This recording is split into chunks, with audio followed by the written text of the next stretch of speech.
gig I did, and like I said, I did that for almost 7 years. And the years on, he started working smarter, meaning less dates for more money. So it went from like 250 dates a year to maybe 220, and then 170, and then 120.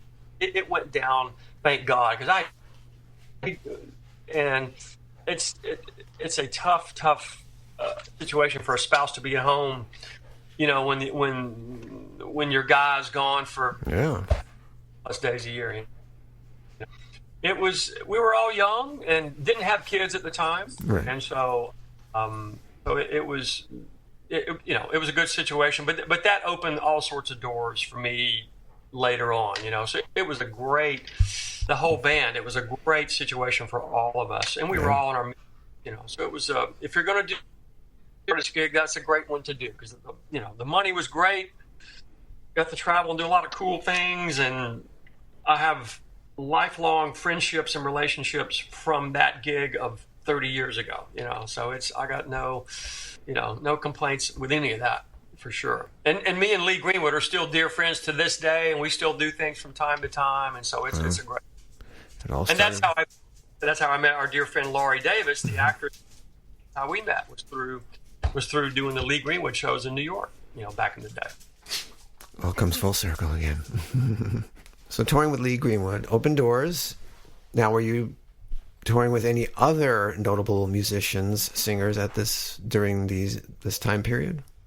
No, I got off the road with Lee in '94 because I wanted to stay home and just do recording sessions, and I did that, and I was staying very busy and keeping busy in Nashville, and I was doing a lot of demos. I did some records here and there. Got to play on an Al Jarreau track.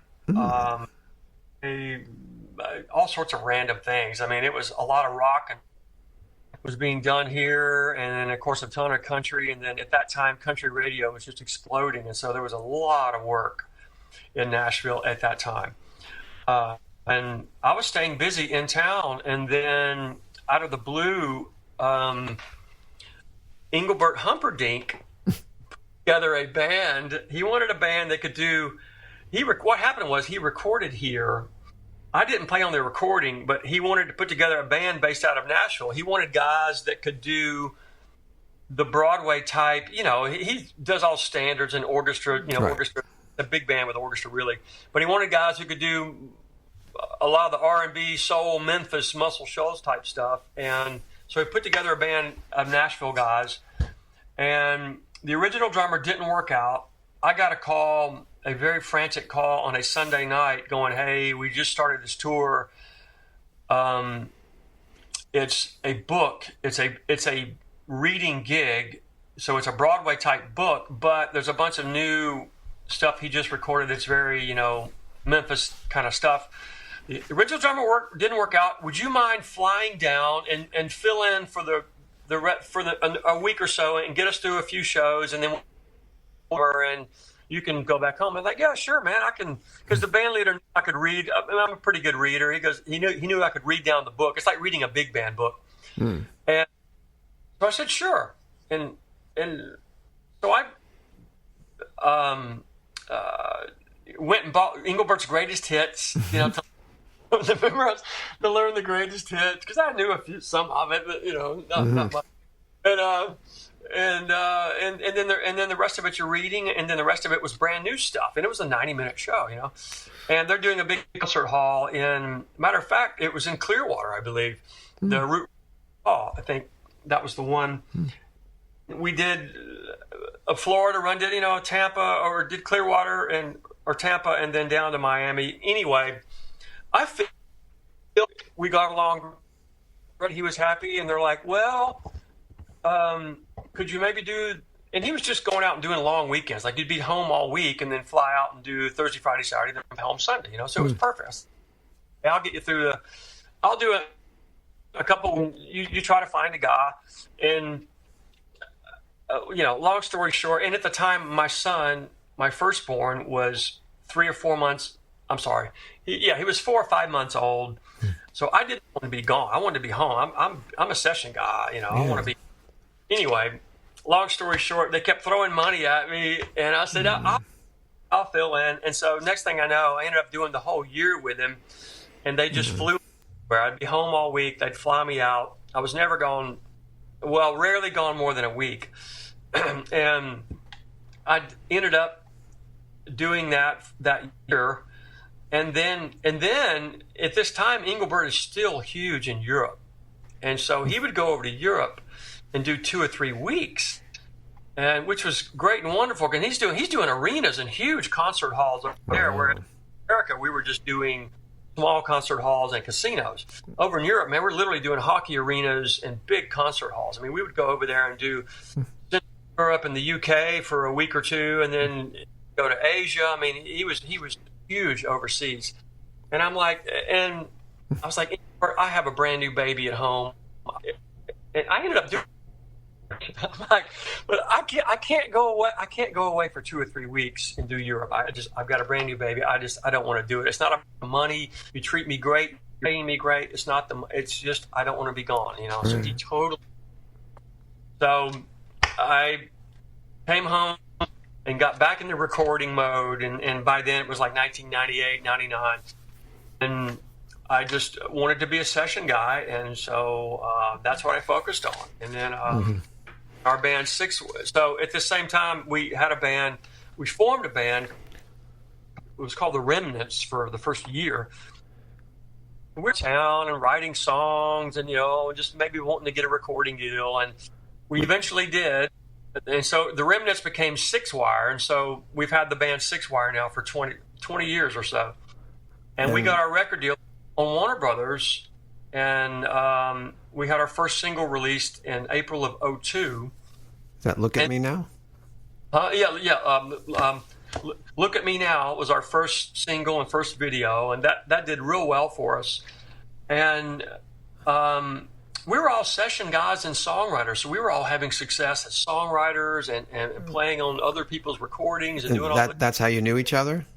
Yeah, that's how we knew each other, and most of us had been in Lee Greenwood's band together. Oh, so okay. the core of the band, me and guitar player Steve Mandel and bass player John Howard, we had been in Greenwood's band together, so we already had a long history.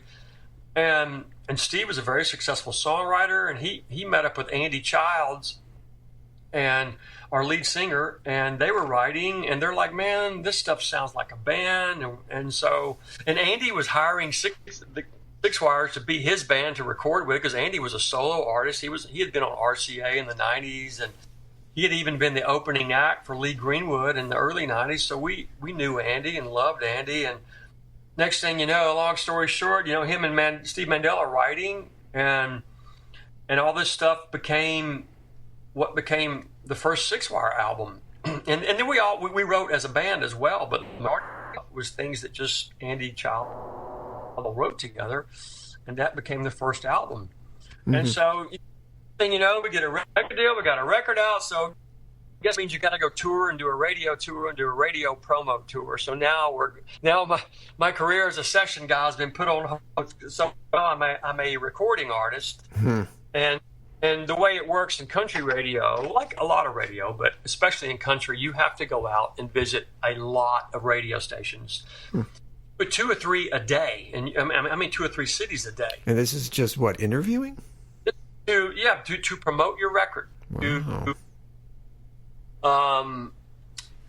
To promote your new single, and as an act, you would go to the radio station and perform practically, and literally 2 or 3 a day. So you do, say, in Baltimore, then you're in D.C. for lunch, and then you might be in Philadelphia for evening rush hour.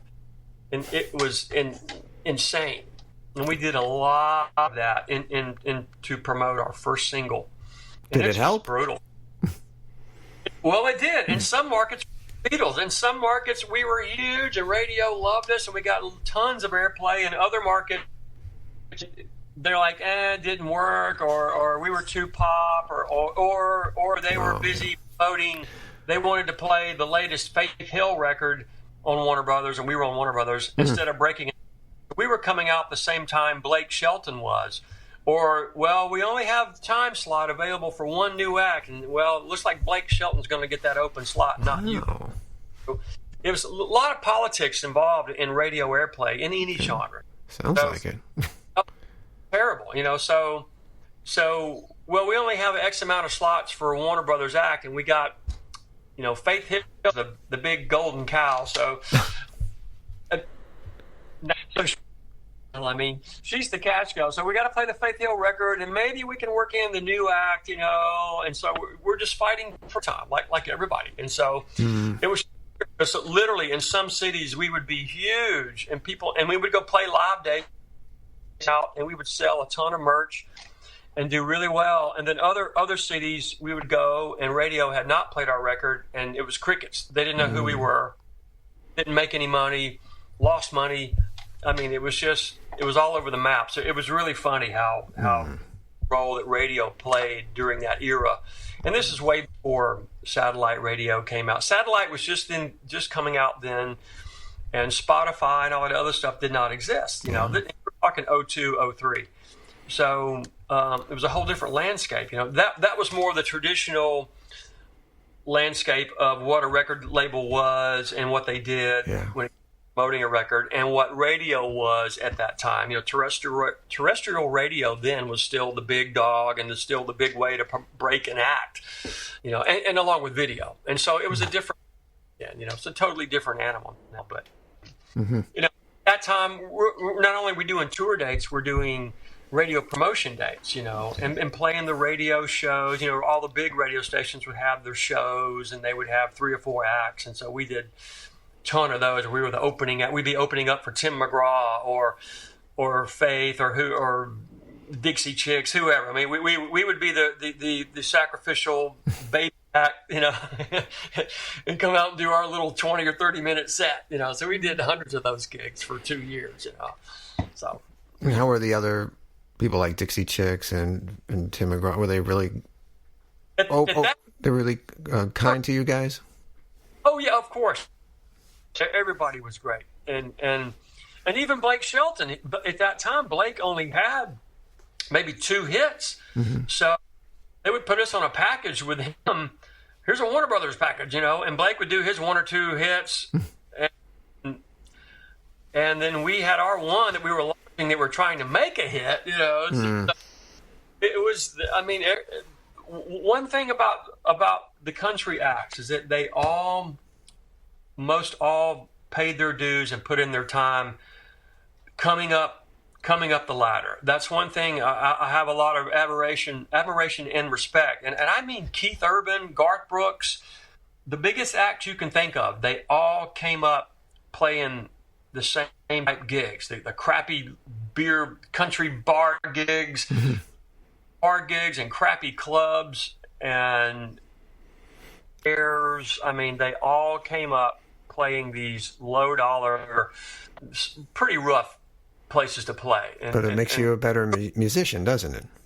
Well, of course it does. Yeah. It really an appreciation for just how hard it is. And everybody did. I can remember being on gigs, literally, where we were the opening act, and Keith Urban was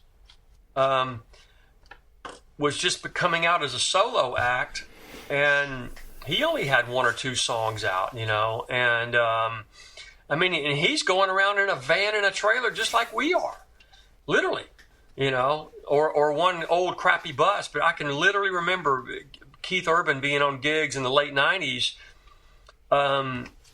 doing the bars we were doing, and we were all showing up in a van, and we can remember seeing Garth Brooks as an opening act with a hit.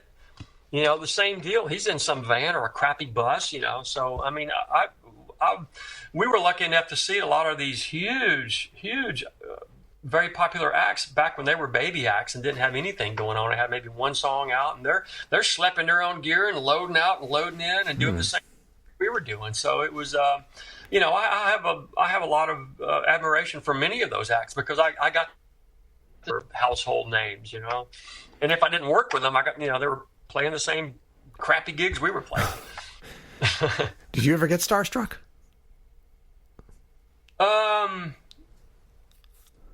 Yeah.